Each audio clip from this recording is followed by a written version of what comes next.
It is my great pleasure to welcome Not an Alternative. My name is Brian Kwan Wood. I'm the Director of Research here at the MA Curatorial Practice program at the School of Visual Arts in New York. On behalf of myself and Stephen Henry Madoff, the chair of the program, it's my great pleasure to welcome you. Just before I begin, a bit of a disclaimer. Please try to keep your microphones muted during the presentation and discussion. And at the end, around 10 minutes to the hour, we will, or 15 minutes to the hour, we will take questions from the audience via the chat feature on Zoom. And this meeting is being recorded. If you unmute yourself, you may appear on the recording. Not the worst thing, just so you know. And for today's discussion presentation, the title is Natural and Cultural Heritage of the Future, Not the Past. The Natural History Museum. The Natural History Museum is a traveling pop-up museum that also organizes exhibitions inside museums, motivating them not to act not as shrines to a civilization in decline, but as agents of change. Working with artists, activists, native nations, scientists, and museum professionals, the Natural History Museum inquires into what we see, how we see, and what remains excluded.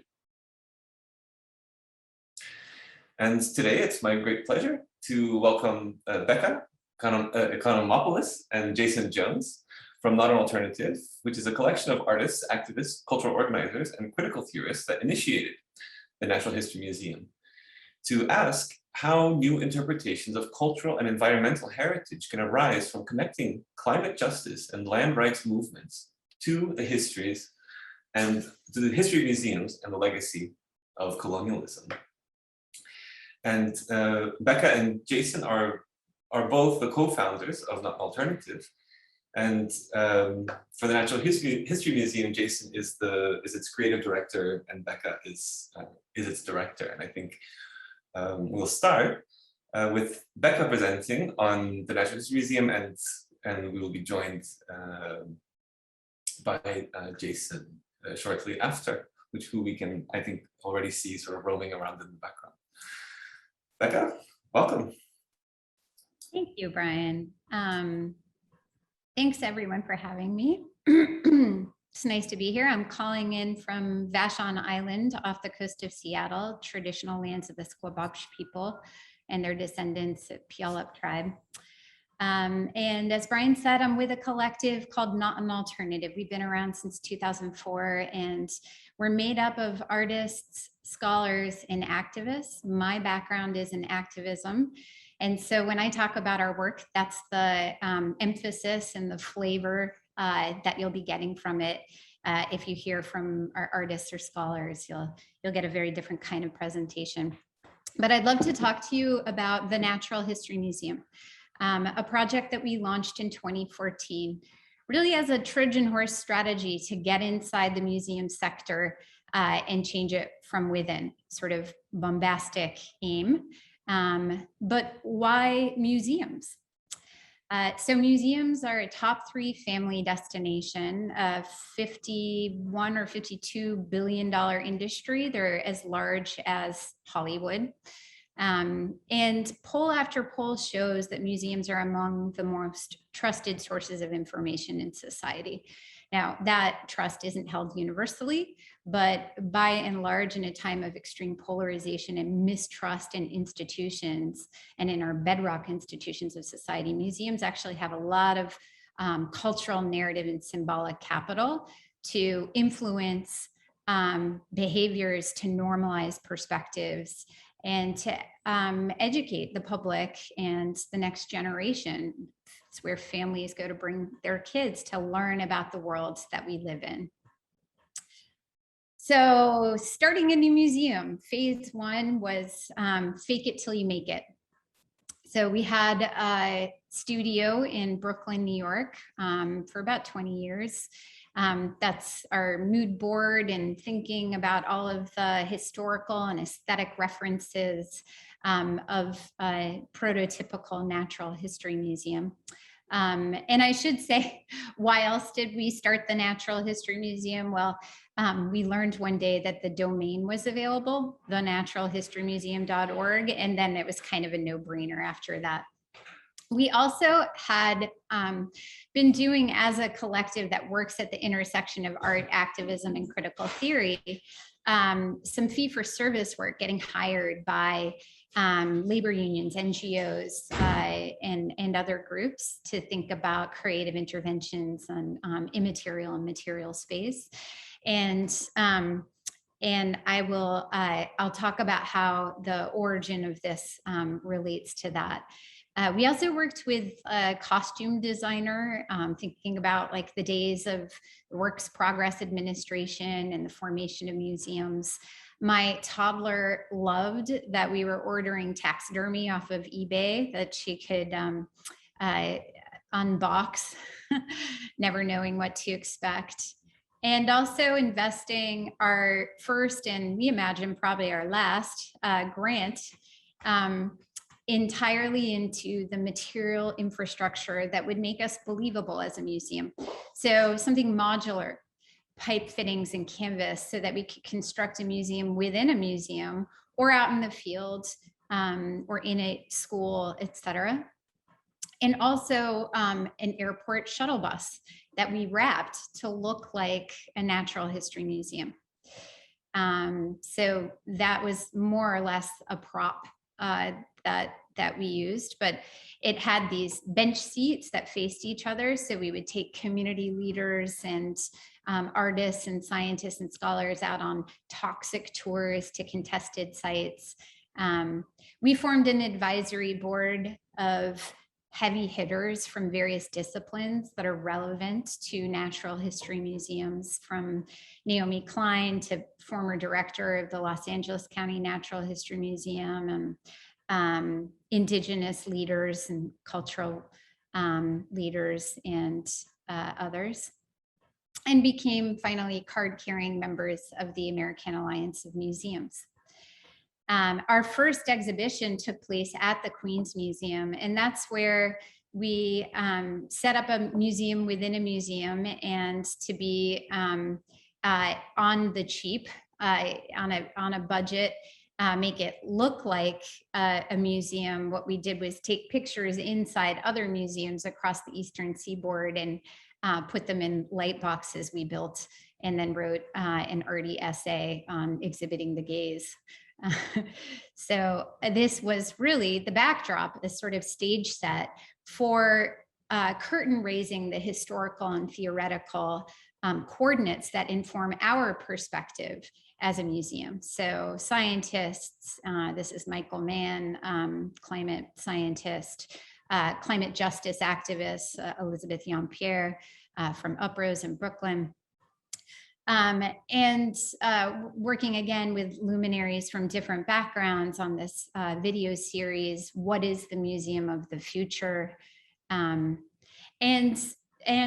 joining professional associations, embedding within this sector, going to every museum conference we could get our hands on, to really understand the culture, the vocabulary, the aspirations, the points of pain from those who work within museums and those at the leadership level. So this is a picture of me and some other science and natural history museum directors at our annual retreat. I learned one day that the Association of Science Museum Directors was a thing. They had a website that looked like it was built in 1993. And all I had to do was fill out a form and send in a $50 check, and I was a member and could go to the annual retreats. So about a week before the first one that was coming up in Vancouver, Canada, I was really nervous, and I posted on Facebook, does anybody have any clothes or jewelry that will make me look professional or wealthy? I've been working from home for more than 10 years, and didn't really have my museum director wardrobe. So my friend Lara Rakovich, who at the time was the director of the Queen's Museum, was like, sure, come raid my chunky jewelry drawer. And so I showed up, and I've been showing up now for 5 years running, and it's been an incredible place for really getting to understand the culture at the decision-making level, and what those directors are struggling with their institutions, but also who are those directors who are interested in pushing the envelope with regard to museum practice, which is really what we were interested in doing as a sort of laboratory, experimenting with harnessing the pedagogical models, the modes of display, the tools of museum practice to both model a different kind of museum, but also what it could look like for institutional change. And that in and of itself, as a little laboratory, working backwards from what we deem to be the sort of MO of academia and the activist left, which is a posture of critique qua critique sometimes. So the question for us, our sort of guiding star, was, and what comes after? How can we imagine these institutions as not monolithic, but potentially infrastructure that we could leverage in service of social movements? So our first kind of shot across the bar, and I call this our shit disturbing phase after Fake It Till You Make It, it was launching fossil-free culture. So we weren't inventing the wheel. We were really inspired by a whole trajectory within art of institutional critique artists, and within the more contemporary sort of activist art collectives, for example, Liberate Tate in the United Kingdom, where in the aftermath of the BP oil spill in the Gulf, they launched a collective that aimed to liberate the Tate Museum from BP as a sponsor. And they were doing a lot of unauthorized interventions, leveraging the vocabulary of the museum they're intervening upon, or particular exhibits currently on display, through performances and through other interventions that were great. And when we were approached by a climate campaigning organization interested in hiring us to do fee-for-service work around David Koch, New York's wealthiest person, but also a top funder of Breitbart.com, of the Tea Party, of the Koch brothers, but to the tune of tens of millions of dollars, a funder of climate science disinformation campaigns. We learned that he was sitting on the board of New York's American Museum of Natural History, and the incongruity of a funder of anti-science campaigns in a leadership position at a science museum, to us, felt like a recipe for institutional critique work, but wanting to move from institutional critique to institutional liberation. So in that way, Koch as a sort of muse and foil that would allow us to point to more systemic issues, and to perhaps call out and call forward constituencies found within these institutions, the workers, the scientists, et cetera, to build power together for change. So that's where we mobilized 150 of the world's top scientists and Nobel laureates to sign an open letter calling on museums to cut all ties to fossil fuel interests. It was very unusual at the time, this is 2014, 2015, for scientists to speak in such a direct way. And so it was one of the most viral things that I'd ever done as an activist by far. So within just a few days, we had hundreds of signatures on that letter and hundreds of news hits around the world in arts and culture, higher education, philanthropy, science, and the environment, all of these beats in media outlets. So that was the launch of a sort of, series of interventions and op-eds that we authored in The Guardian and other places.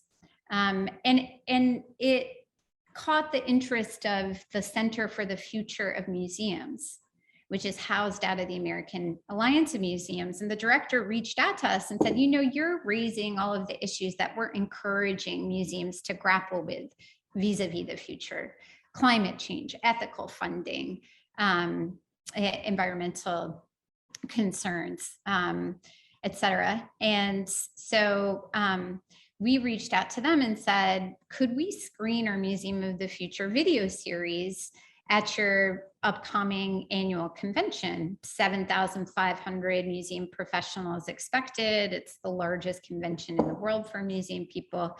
And we proposed, pull our bus out front and set up our mobile screening booth. And they got back to us and said, I'm sorry, that's not, no, you can't. We're like, oh, why? And they're like, well, because, there's a taxi stand and there isn't really a great place to park where people would see you, but we could put you on the convention floor instead. And I was like, we can't afford that. I mean, these are like, it's the exhibitor floor and these are really expensive spots. And they're like, we'll work it out. So here we are in a spot that's 9 times larger than the American Museum of Natural History's. And right next to theirs is a $15,000 spot we got for $600. And I'm saying this also to let you know that these institutions in this sector, and really any institution in any sector, is not monolithic. It takes a choreography or interplay of inside and outside strategies to accelerate change. And you gotta find your allies within the sector, right? And we took this opportunity on the convention floor to recreate dioramas and installations from the American Museum of Natural History. Here's one that was in a 2009 exhibition they did on climate change that was actually quite good. We knew a lot about it because one of our collective's co-founders worked at the American Museum of Natural History and on this exhibition. So we were getting from him a lot of the sort of insider perspective. And on this particular exhibition, a number of the staff and curators did have issues with a part of the exhibition that felt a little too propagandistic in favor of Shell Oil Company. And it did change before it was launched to the public. Some of that more controversial content was removed. So this in particular was a diorama from that exhibition that we thought was great. It already has a sort of political commentary embedded within it. It's a polar bear atop an ice cap and the detritus of urban consumer waste there. So we recreated it, but this time inserted what we called previously excluded socio-political context. So a Koch Industries pipeline. And this is a sort of dystopic picture of how we imagine the David Koch dinosaur wing at the American Museum of Natural History in 200 years, where the walls are crumbling and you have a human skeleton contemplating an Allosaurus skull. And the question is, will this story of this 6th mass extinction ever include the role of its sponsors? And here's a nod to Hans Hacke's condensation cube, where we had 2 tanks of water, and one was water sourced from a fountain, water fountain in the American Museum of Natural History, with an exhibit label that talked about, how privileged we are in New York to have a very clean drinking water supply, and fracking had just been banned, a moratorium on fracking. And so it would remain that way. And the other tank was water sourced from North Pole, Alaska, that had been contaminated with chemicals from an oil refinery owned by Koch Industries. And those tanks circulated through the water fountain that you might find, same model, in the museum, really like illustrating the fallacies of the museum saying, well, we're neutral and there's a firewall between our board members or our donors and our programs. So all of this, I want to say, is sort of, kind of traditional institutional critique work inspired by Fred Wilson and Andrew Fraser and Hans Hake and others. But for us, we were quoting institutional critique. Again, it was a stage set. It was a backdrop for us to have dozens and dozens of conversations with museum professionals at that convention, both to learn more and to identify who are the people that we can work with and build power together. We went to Paris to the climate summit, the UN climate summit, at that time, and brought together various artist-led collectives around the world who were doing similar work to us and to Liberate Tate, wanting to sort of package the work we were doing as a rapidly growing, nascent cultural movement, fossil-free culture, or the museum liberation movement. So this is an intervention we did outside the Louvre, which is sponsored by Eni and Total, two state-owned European oil companies. And I just want to point out this red line in front of the umbrellas we deployed, because I'm going to come back to that at the end of the presentation. So then coming back to the US and launching the fossil-free divestment movement, and the dominoes start to topple. So within just a few hours of launching this campaign in collaboration with other 350.org and some other groups, we heard from the California Academy of Sciences. Their director put up a blog post saying, we're not only going to divest, we're implementing an ethical funding policy and getting rid of deeds and titles that have oil and gas and mineral extraction rights in them, and so on. That happened so quickly because our collective's co-founder, who was at the American Museum of Natural History, had moved to the California Academy of Sciences.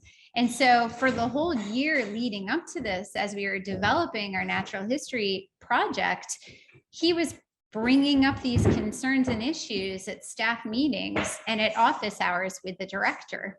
So again, to like show this interplay, right? We want to get a $13 million donor off the board. Maybe bike locking ourselves to the front entrance of the museum isn't a winning strategy when so many of the people coming in and the kids and families, et cetera, would agree with us. We had to take a different tack. And so within a couple of years, 9 or 10 museums announcing that they had divested or dropped fossil fuel sponsors. And finally, we got Koch off the board.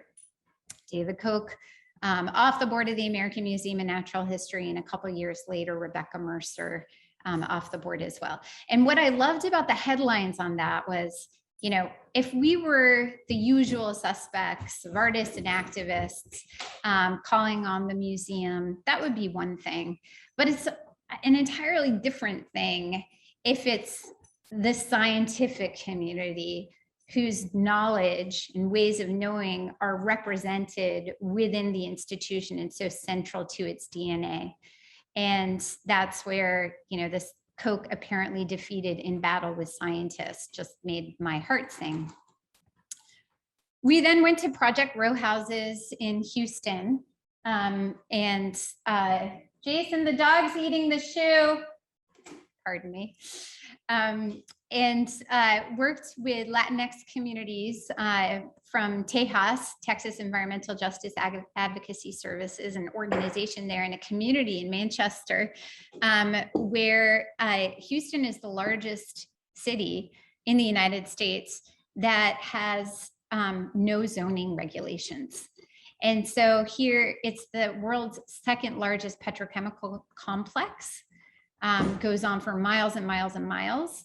And you have homes sited in the shadow of refineries kissing chemical tanks. So this is an exhibition we did at an art space, Project Row Houses, founded by Rick Lowe, where we converted one of their row houses into a natural history museum, put up billboards across the city, kind of teasing the exhibition. And the exhibition took a critical look at the Houston Museum of Natural Sciences, just down the road from the communities we were working with, yet they never stepped foot inside that museum, feeling that their stories are not represented there. It's actually not just an alienating space, but a space that reifies of violence towards them, right? So asking this question, is the Houston Museum a museum or a PR front for the fossil fuel industry? Museum had oil and gas exhibition there that was sponsored. Well, I'm going to play the video.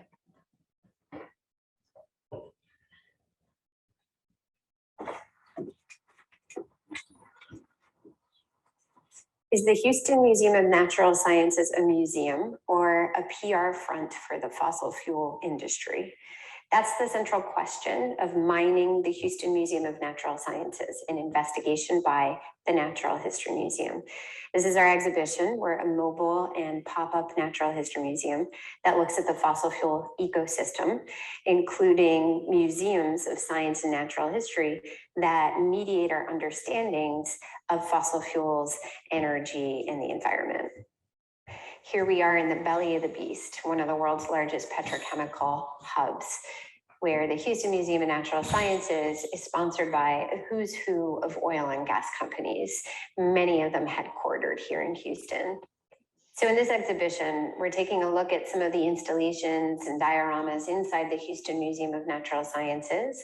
So for instance, this diorama is a replica of one found in the museum's Texas Coastal Ecology Wing.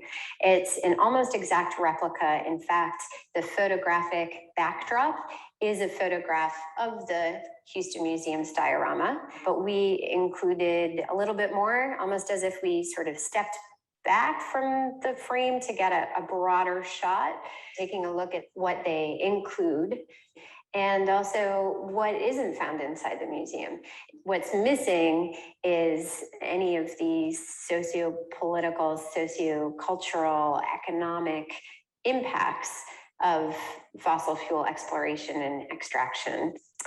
In the Houston Museum of Natural Sciences, there's a sponsorship wall where the size of the name corresponds to the size of the contribution.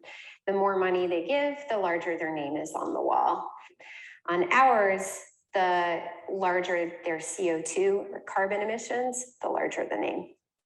One of the sponsorship perks to donors that contribute $25,000 or more to the museum is that their employees get priority training scheduling to become volunteer docents of the museum's energy hall.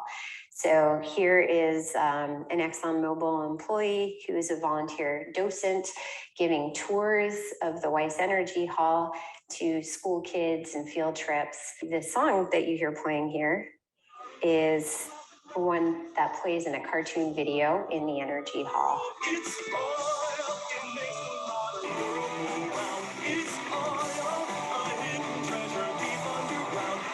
Many kids come to visit the museum and take these guided tours on field trips. Also, local area kids, if they grow up within 2 miles of the Houston Ship Channel where industry is concentrated, have a 56% greater likelihood of getting childhood leukemia than kids who grow up elsewhere.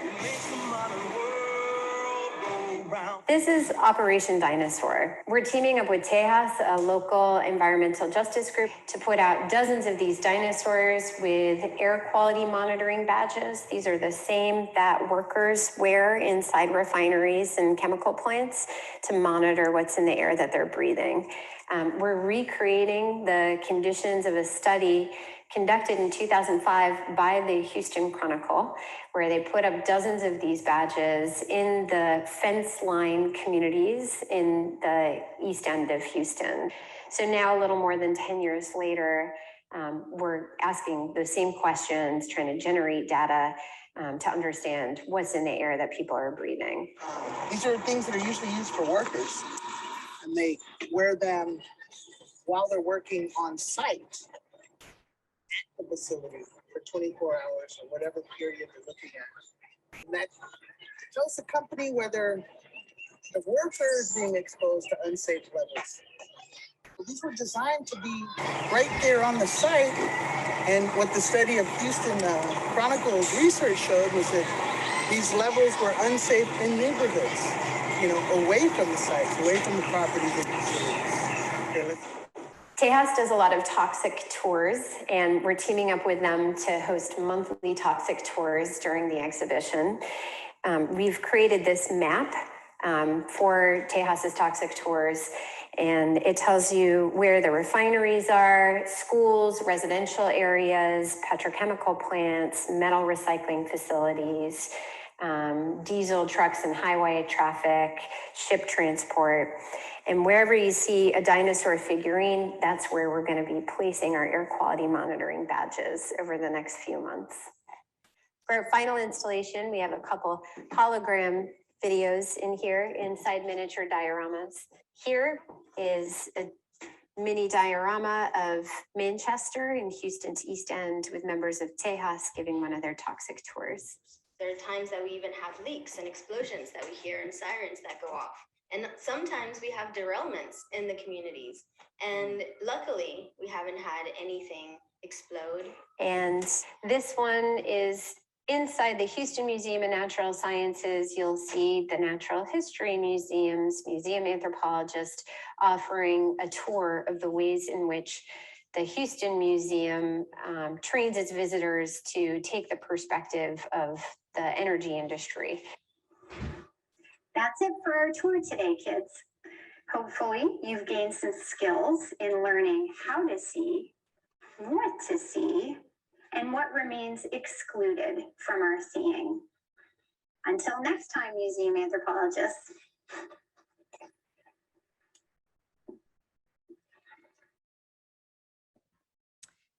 So I think that exhibition marked a bit of a turning point in our practice where, there was still the carryover of the institutional critique, but wanting to gesture towards what would it look like for these institutions to work with and amplify the voices and perspectives of communities on the front lines of environmental and climate justice struggles. And that's where I'm going to skip past this section of organizing scientists around sort of aspirational frames that could champion science that serves the common good, and talk a little bit about Standing Rock as a turning point where this is where the Dakota Access Pipeline was proposed to go through indigenous land and territories and sacred places, places sacred to the Standing Rock Sioux tribe. And there was an incident where the pipeline company and security forces and their dogs, they bulldozed a site sacred to the tribe and attacked water protectors there. And it really captured headlines around the world and sort of horror of those of us bearing witness. Almost like history was repeating itself, leaping off the pages. But perhaps maybe this time, if we intervened, there might be a different outcome. 500 Native nations standing together at Standing Rock. And a friend of ours who was doing a lot of organizing there with the tribe and the Tribal Historic Preservation Officer, John Eagle Sr., reached out and said, hey, our natural and cultural heritage is being desecrated. Can you organize your people?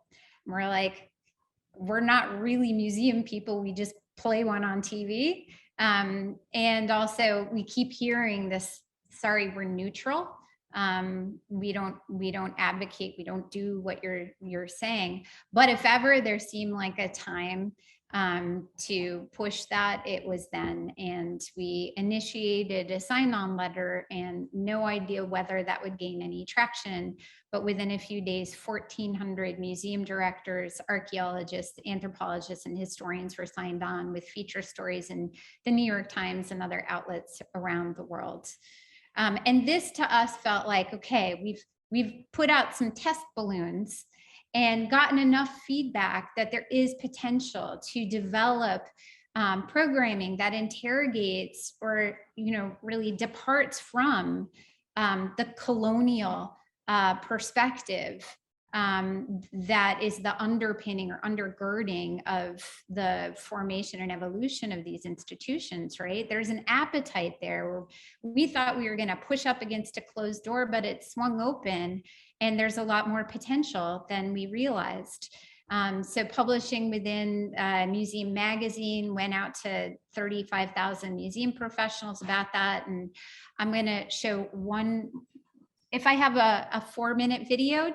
Do you think we have time for that? Okay, this is the last thing I'm going to show, and I'll just close with a couple words from Sioux scholar Vine Delory Jr. Over the past 6 years, the Lummi Nation have been connecting communities on the front lines of the environmental crisis, drawing lines of solidarity in the fight against unsustainable fossil fuel development projects. This fall, they drove the struggle they've been leading into the heart of one of the country's most important museums. Led by a totem pole carved by master carver Jewel James, the Lummi brought with them a formidable delegation of tribal leaders. This was a special and unique opportunity where a major museum was offered as a platform to celebrate the role Native people play as protectors of the earth. We love to be an ally of the totem pole journey and want to contribute to raising awareness and building alliances. There are not enough directors who understand the moment and the narrative shift that's needed about Indigenous cultures, about Indigenous peoples, and how we are big players in the struggle to save Mother Earth. The Lummi and their allies set up an exhibit that was aimed at setting a new standard for other museums to follow. 200 museum directors and decision makers were in attendance for the opening of the exhibit that coincided with an international museum conference. This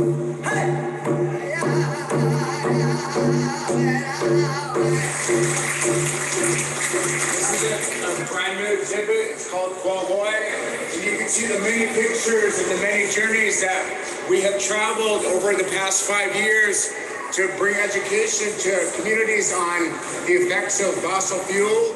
Visitors learned firsthand about the important role the telling of history plays in shaping culture and public perception. This here is so culturally relevant. It means that we're being heard. Our voices are being heard, like they should be for the first time in a long time. And I believe it's very clear what this totem's message is. It's the message of us rising. For ceremony, a connection was reestablished to the spirit of the land and to the history of the place, stretching back to a time long before the museum was even built. And this resurgence of culture, gathering people in a place like this, where the waters meet. This is a very powerful place where water ruled the area. That's what nourished this tree before it became this magic piece. And I won't say art because it's a story. It's history. Each of you have laid your hands on it and you've given it your power to continue that story. That's what the totem poles do. That story will continue because you're listening. The totem pole journey has inspired so many to draw a line against the forces pushing us toward extinction. Now, the Lummi has extended the invitation to museums to join them on the right side of history. I'm going to be gone a long time from this earth, and this will still be standing saying, we did something. And that's what these museums are about. In a world of crisis and on the brightness of major global collapse, museums are and need to be agents for change. How are our future generations going to look at and analyze the decisions that we made that put us in the predicament that we're going to be in the future? This will represent that we did something, that we stood for something, that we wanted to stop it, that we said no to industry, and we said no to money, and we said yes to earth and air and water. That's what we did.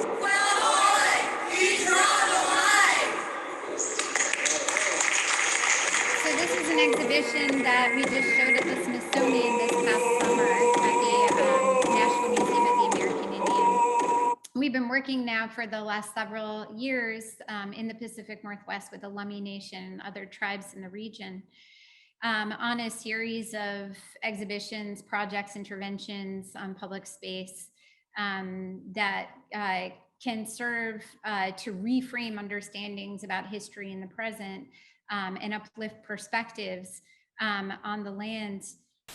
But also, I just want to mention that that photo of the red line in front of the Louvre. I'm going to go back to that. So that's where at the Paris Climate Summit, the Indigenous Environmental Network and allies from around the world, we're holding a red line, right? We are Mother Earth's red line, the last line of defense, but also to represent the spirit that lives through everything. That walking with our Indigenous partners into a museum, they don't see the institution or the objects therein as wholly captured spaces, as tombs, right, to capitalism or colonialism, right? Those objects are alive.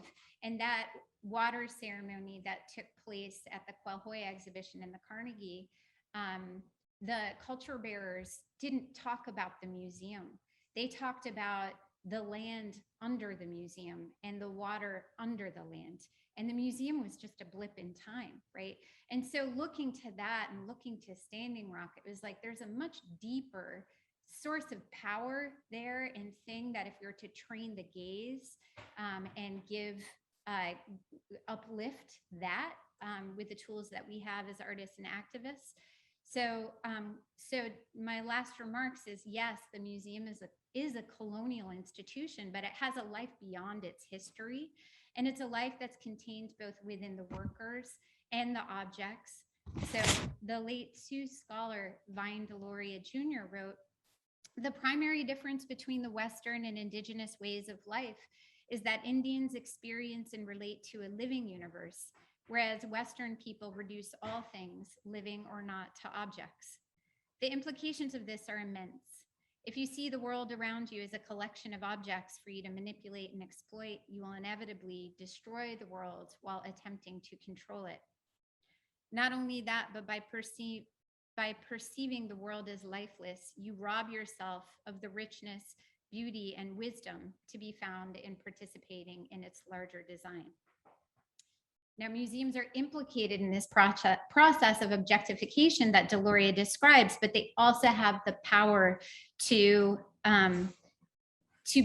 connect their collections to the living universe, to work with communities, to redress colonial and environmental harms, bring the past to bear on the present, and marshal resources, infrastructure, and symbolic and narrative power to lift up the voices and stories of the people who are struggling to protect the living universe and to activate objects not as static artifacts to capitalist consumer culture, but as monuments that refuse capture, that represent a challenge.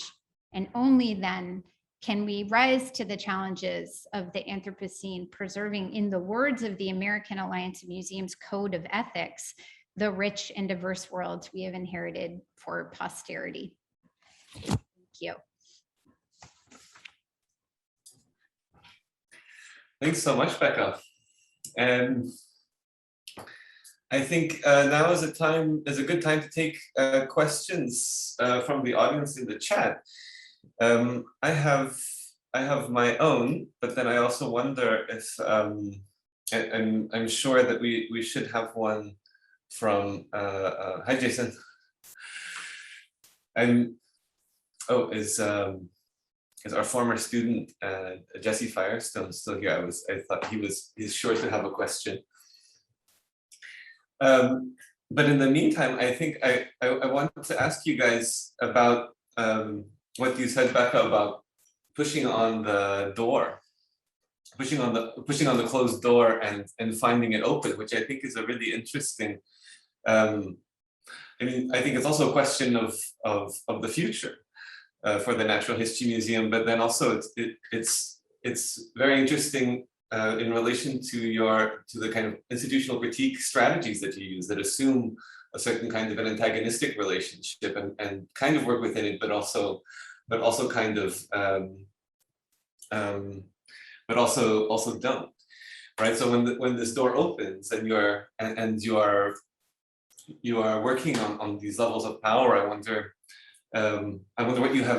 what you have seen that is kind of that you can relate to in terms of also the museum directors who want to also move their enormous institutions forward to recognize these histories of plunder, but then also have to have this enormous scale from those same histories where they feel they have to take greenwashing money, culture washing money.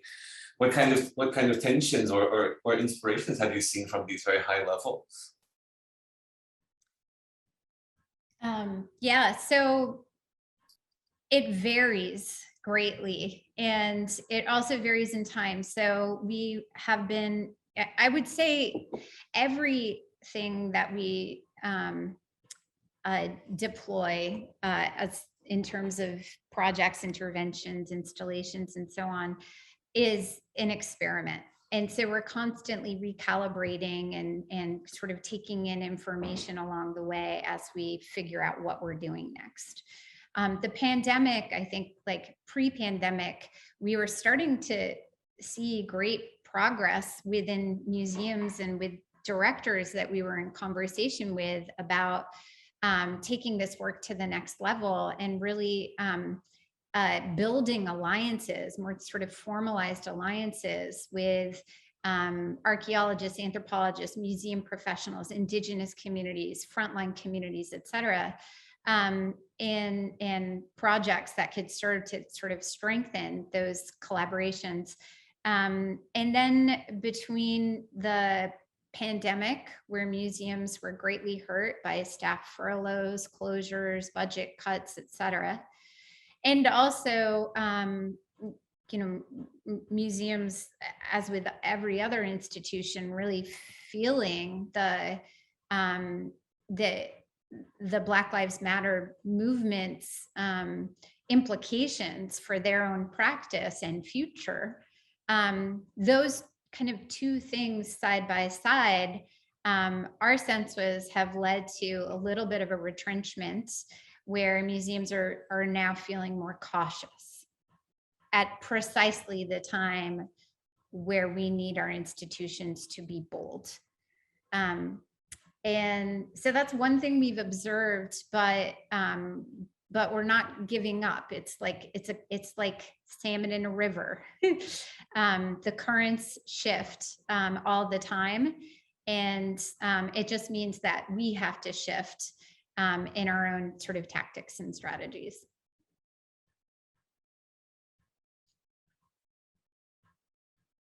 I could just add to that a little bit, just that tendency towards, I would describe it as that tendency towards the two poles that Becca described, Black Lives Matter, and then the budget cuts and whatnot.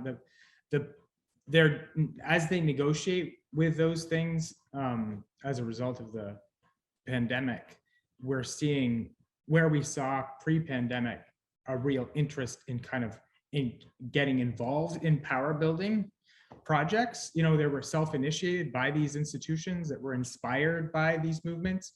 Once the pandemic hit, it reverted to basically assimilation practices going back to these practices of assimilation. Like every museum convention, the main topic is decolonization, but it's a question of how do we grapple with this issue of decolonization in this kind of very superficial way.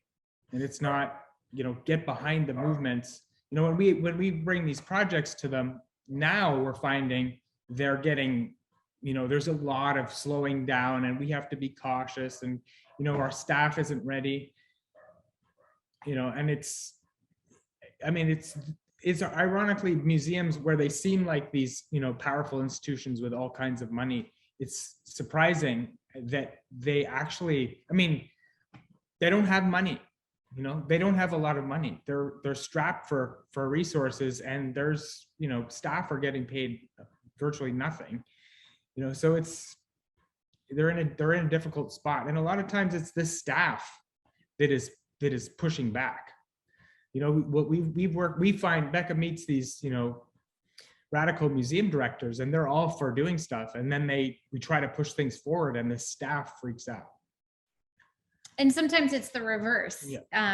And like getting Rebecca Mercer off the board of the American Museum of Natural History in New York, and canceling the Bolsonaro Gala, for example, the staff and their self-organizing were absolutely key to those victories as well.